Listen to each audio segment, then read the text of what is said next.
Bondoso Deus, pedimos que nesse momento Tu estejas presente em nosso meio, de forma que nós possamos Te sentir, ó Senhor, que nós possamos perceber o Teu agir, perceber aquilo que Tu queres fazer em nós. Ajuda-nos, Senhor, a termos ouvidos atentos e coração aberto para ouvir a Tua palavra, para entender a Tua palavra, para que a gente possa perceber que essa palavra tem a ver com a nossa vida, tem a ver com a nossa realidade. Não é algo antigo, não é algo desatualizado, mas é algo que tem muito valor para nós, para a nossa salvação. Abençoa, Senhor, a cada pessoa que ouve a palavra e aguarda no seu coração com alegria. Que essa palavra possa frutificar e também ser bênção para muitas pessoas. Nós pedimos e oramos em nome de Jesus. Amém. Hoje nós vamos ler um texto do comecinho da Bíblia, Gênesis 2, 15 a 17, melhor, e depois a gente pula para o Gênesis 3, 1 ao 7. Gênesis 2, 15 a 17 e o 3, 1 ao 7.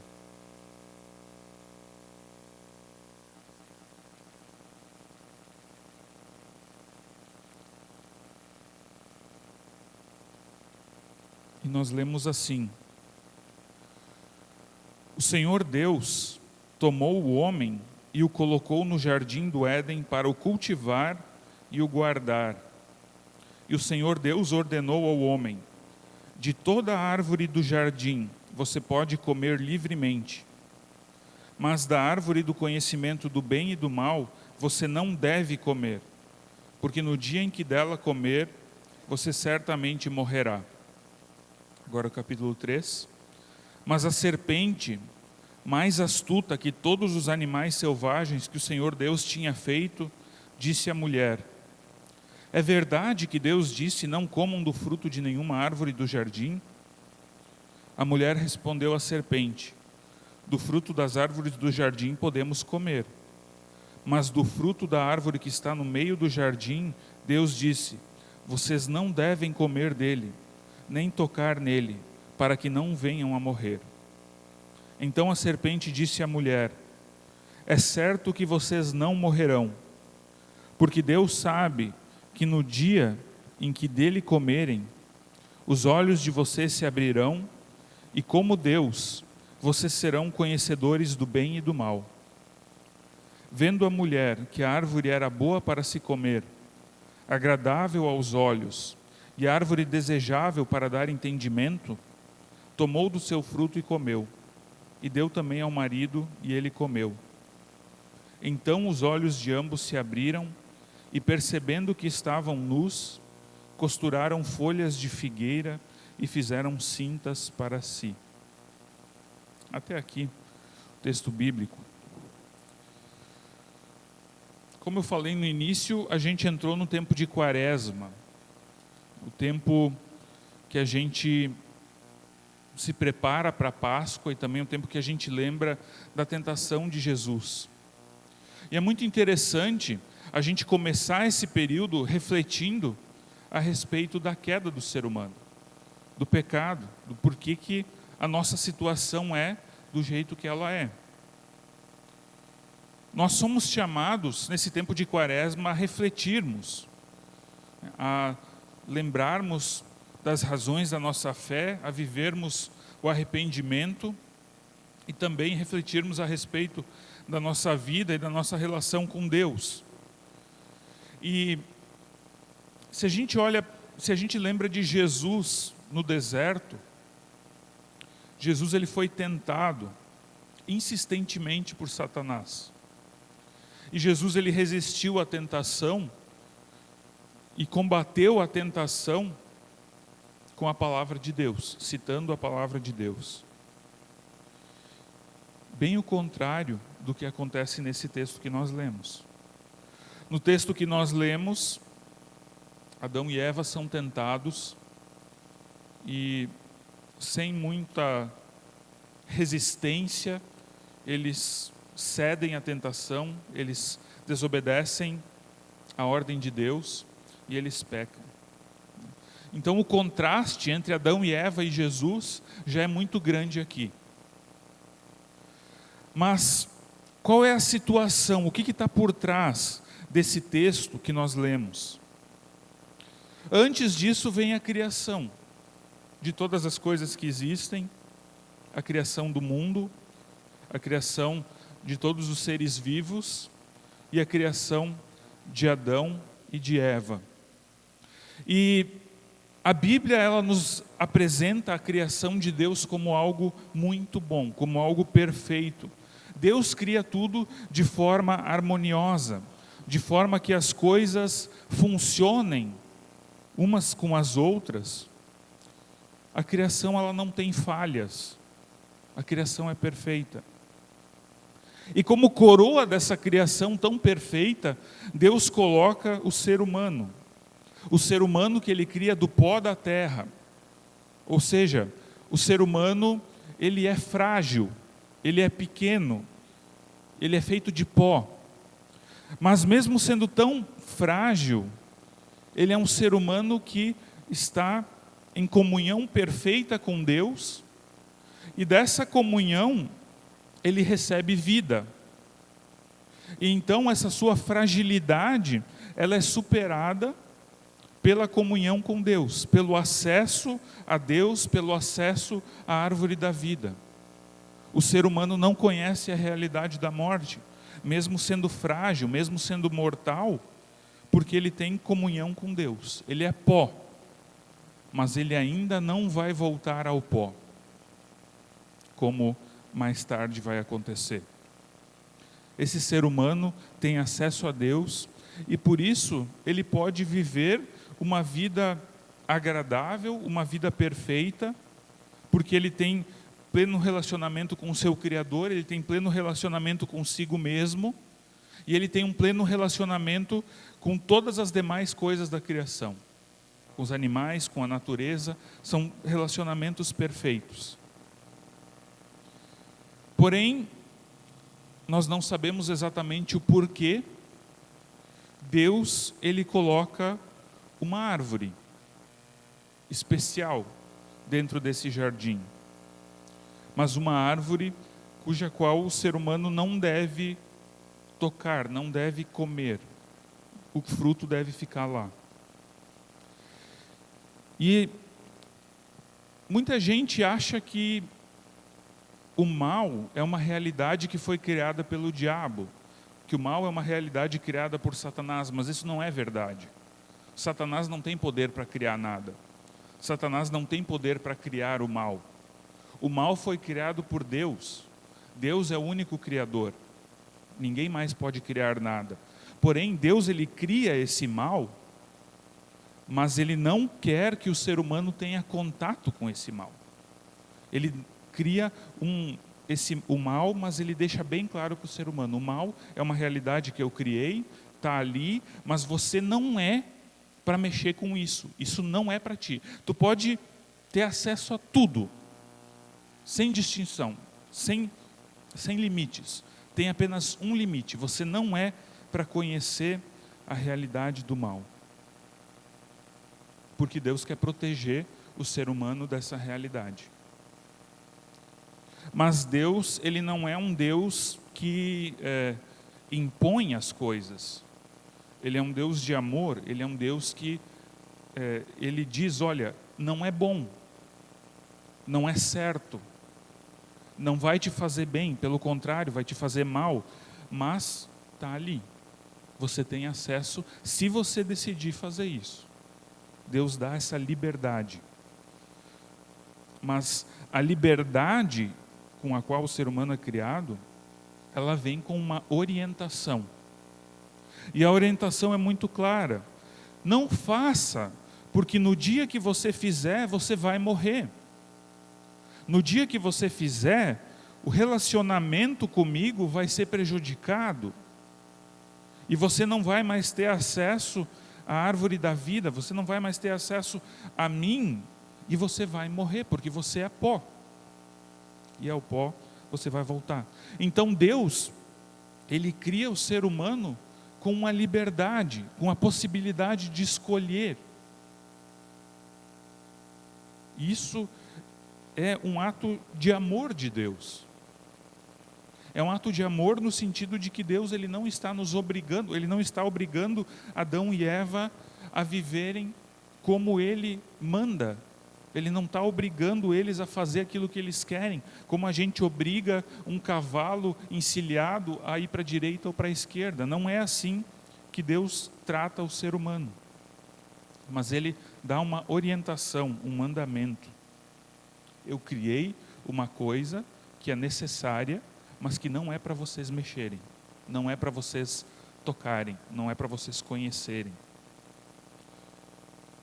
E a possibilidade, então, de escolha, gera uma possibilidade de obediência ou desobediência. A obediência, ela garante todos os frutos do jardim. Ela garante acesso a todas as maravilhas indescritíveis que aquele jardim tem para oferecer. Agora, a desobediência, ela oferece a morte. E a gente poderia dizer assim, mas não é óbvia a escolha numa situação dessa? Pois é. Aí a gente entra na sina da nossa natureza humana, na realidade do ser humano. Adão e Eva tinham a possibilidade de escolher. E a obediência significava comunhão com Deus, proximidade com o Criador, conexão com a fonte da vida. A desobediência era uma condenação, era uma certeza de miséria.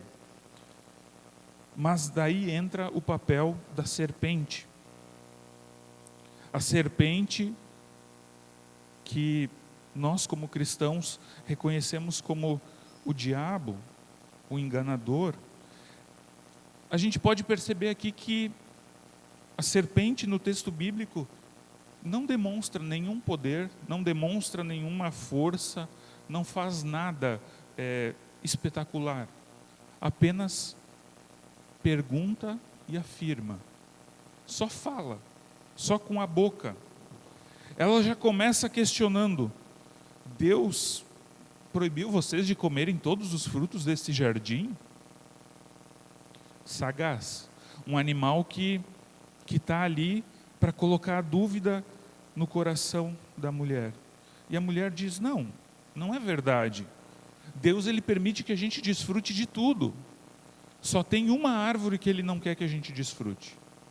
Tem uma árvore que a gente não deve comer, a gente não deve tocar, que a gente não deve se relacionar. Ah, é? Você tem certeza que é assim? Porque eu acho que Deus está escondendo alguma coisa de vocês. Eu acho que Deus não quer que vocês sejam como Ele. Ele tem medo que vocês se igualem a Ele. Porque Ele criou vocês do pó e Ele quer que vocês permaneçam sob o seu domínio. Lembrando, Deus, Ele não estava dominando o ser humano, Ele deu a possibilidade de escolha. Mas ainda assim, a serpente consegue colocar a dúvida no coração da mulher.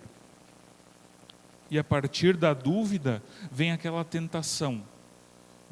Parece que todas as maravilhas daquele jardim, todas as coisas que Deus criou e que dá de forma gratuita e fácil para Adão e Eva desfrutarem, não são tão interessantes como aquela uma coisa que não pode. A gente costuma lembrar das crianças quando fala disso, né, que se você diz para a criança não pode botar o dedinho na tomada, ela vai lá testar. Né? É mais ou menos assim, é um comportamento infantil de Adão e Eva. Eu quero, por que não pode? Talvez Adão e Eva nem tinham experimentado todos os outros frutos do jardim ainda. Talvez aquele jardim imenso, cheio de animais, eles nem tinham explorado por completo. Mas aquela árvore estava bem no meio e não podia. Logo, ela parece ser a coisa mais interessante do jardim.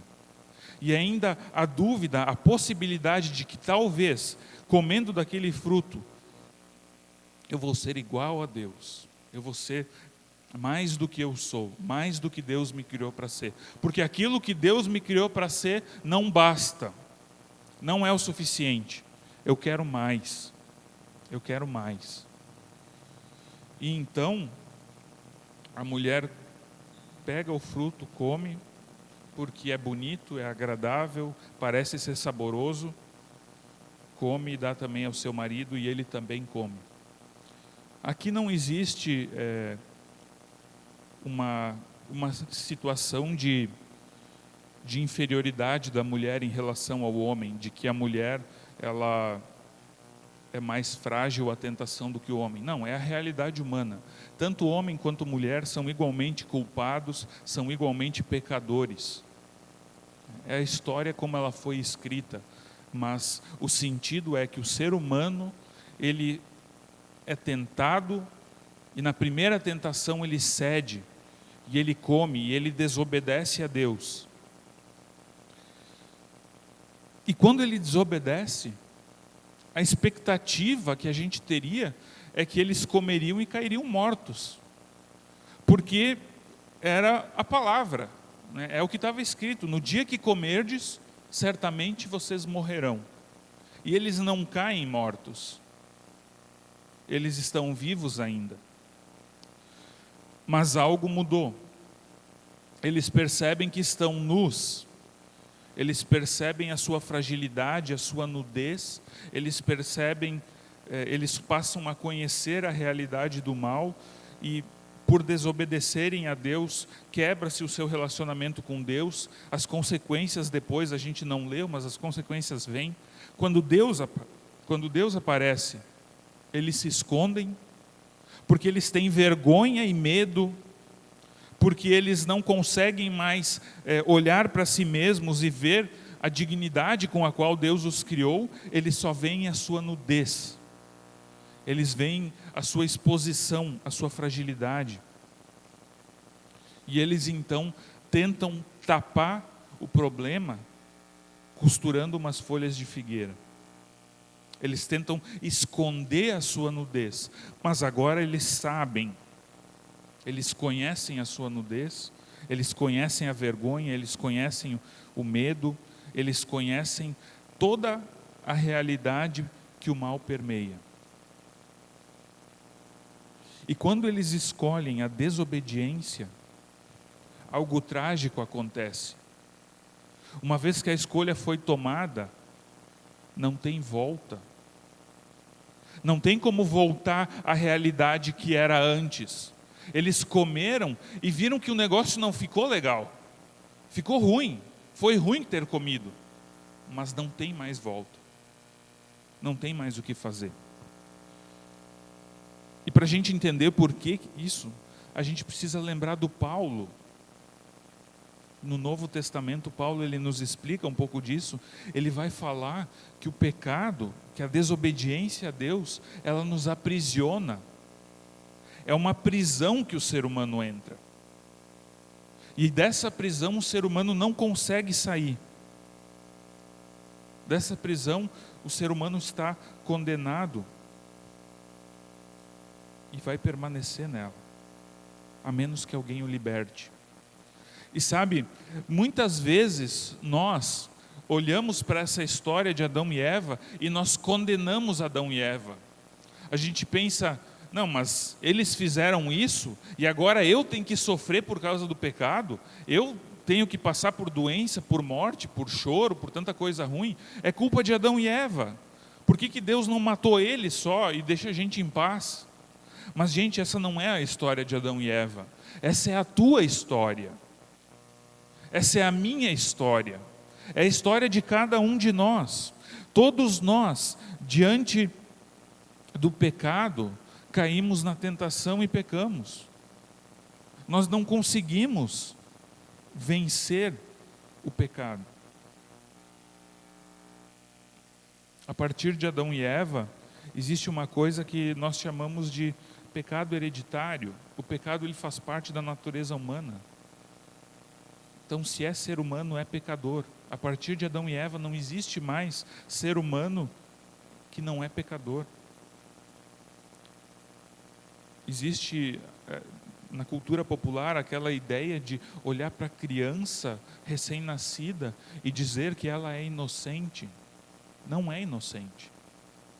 Nós nascemos em pecado. Nós nascemos pecadores. Essa é a nossa história, é a nossa realidade.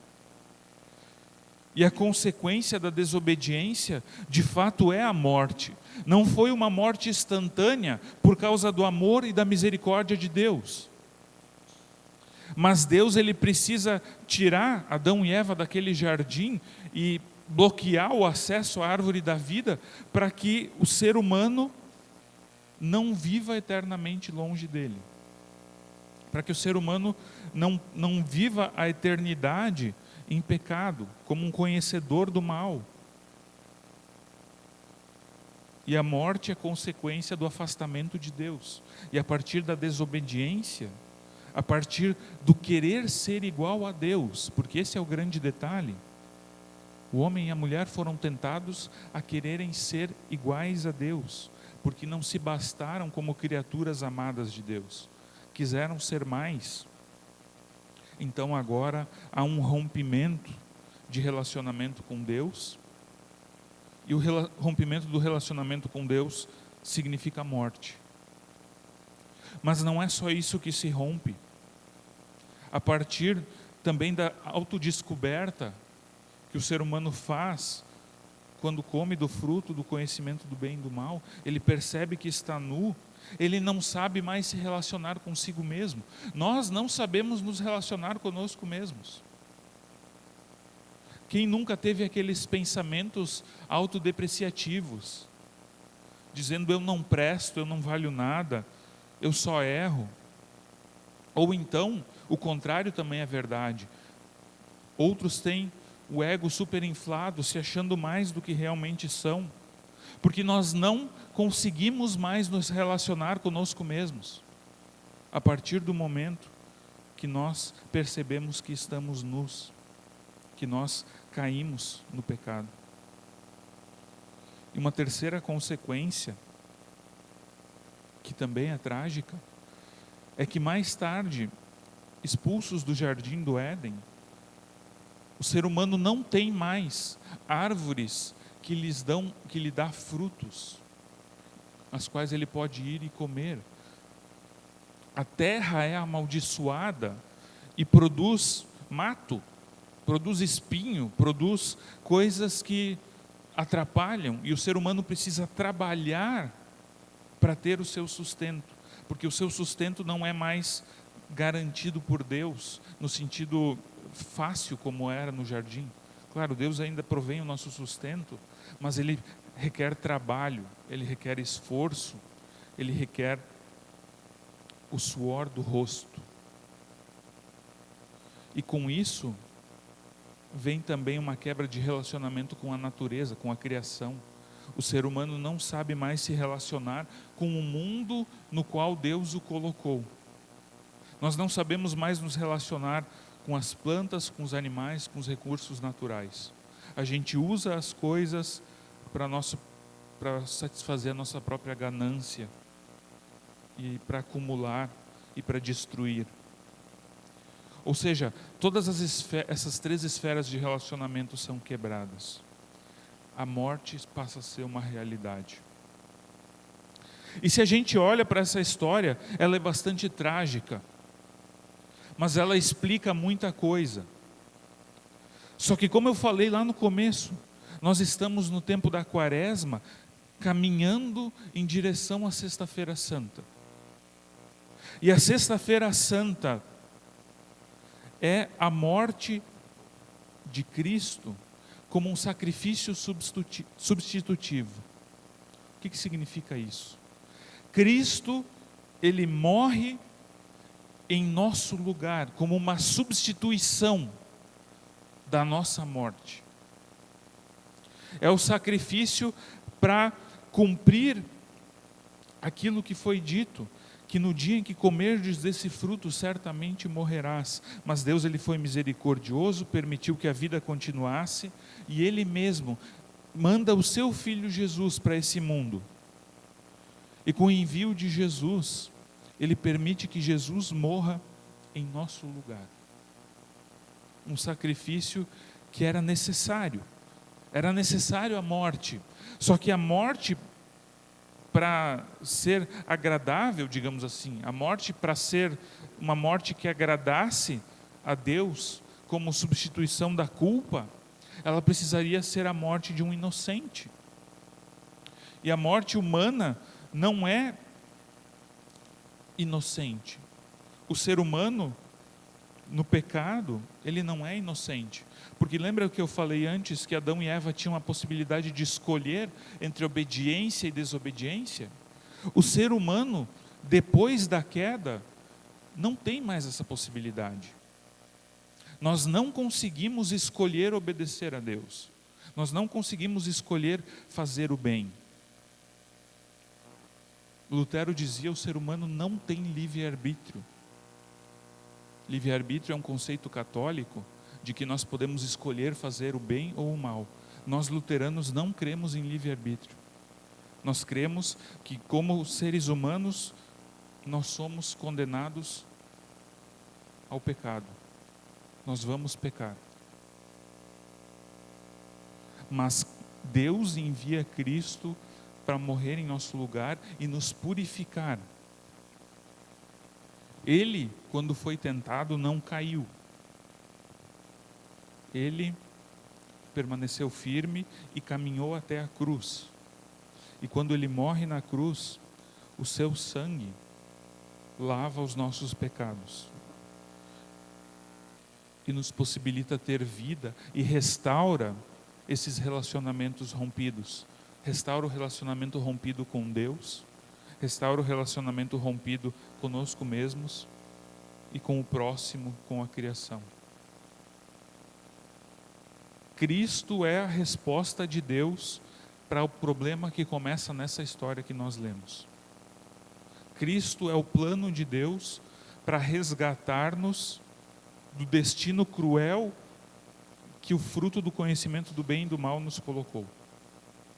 E por meio de Cristo, nós podemos então sim sermos livres para obedecer. Porque Cristo nos liberta do aprisionamento do pecado. Cristo nos liberta daquela prisão impossível de escapar que Adão e Eva entraram. E daí por isso nós podemos ter um relacionamento com Deus em obediência e fazer o que é bom diante de Deus, por causa do sacrifício substitutivo de Jesus Cristo. Por isso nós precisamos ter fé no Senhor Jesus. Porque por meio da fé, aquilo que Jesus fez vale para nós. Jesus morreu por todas as pessoas, mas para que o seu sacrifício tenha valor, é necessário ter fé. Sem fé, diz Paulo, é impossível agradar a Deus. Que a gente possa ter fé nesse Senhor Jesus, que morreu por nós, por causa daquela escolha errada que nós fizemos, e nos deu vida verdadeira. Que a gente possa, cada dia, lembrar que nós somos pecadores, sim, que nós desobedecemos a Deus, sim, mas que essa não é a palavra final de Deus sobre a nossa vida. Deus, ele foi um passo além.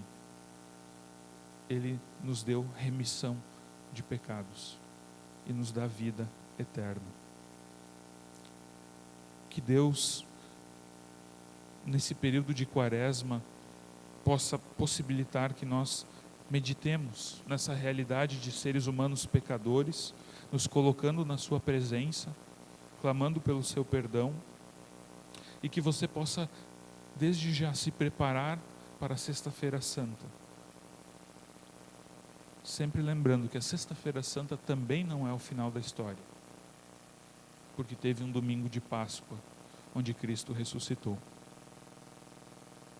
Baixa a tua cabeça, vamos ter um momento de oração. Deus eterno,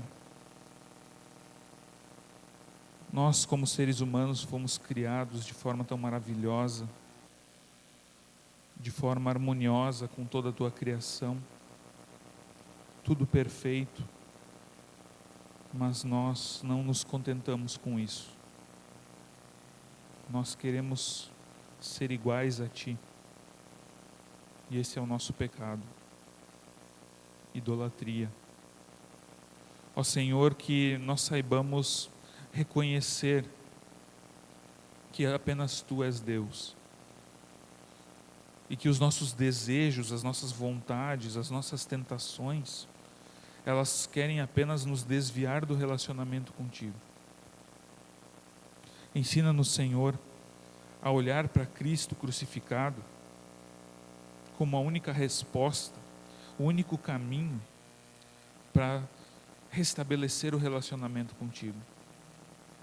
Ó Senhor, que no relacionamento contigo a gente possa descobrir quem nós verdadeiramente somos, qual é o nosso lugar neste mundo, na Tua criação, no Teu plano, como criaturas amadas, criaturas feitas de forma especial, coroa da criação,